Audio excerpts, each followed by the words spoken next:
Hello বন্ধুরা, আজকে আমি চিকেন দো পেঁয়াজা করেছি। আমি কিভাবে করেছি রেসিপিটা বলছি।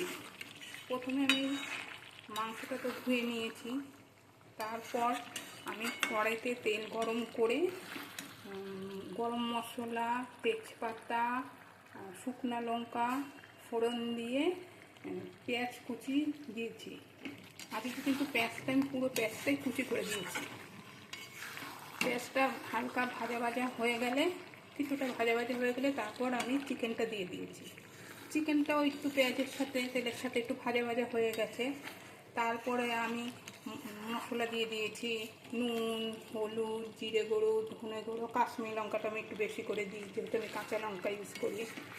আর বাটা মশলার মধ্যে ছিল হচ্ছে কাঁচা লঙ্কা, টমেটো, রসুন, আদা, এই ছিল। তারপরে আমি ভালোভাবে কষিয়ে নিয়েছি। আর আলুটা আমি আগেই প্রথমে 50% মতো ভেজে নিয়েছি, আলুটা পুরো ভাজিনি। তারপর আলুটাও দিয়ে দিয়েছি। আলুটা দিয়ে একবারে কষিয়ে নিয়ে কিছুটা কষানো হয়ে গেলে তারপরে আমি চিকেন মশলা দিয়ে দিয়েছি।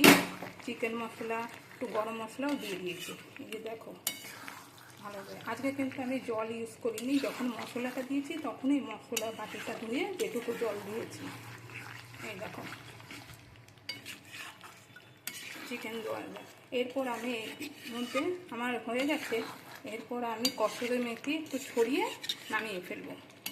আর এইদিকে দেখো আমি ভাত করেছি।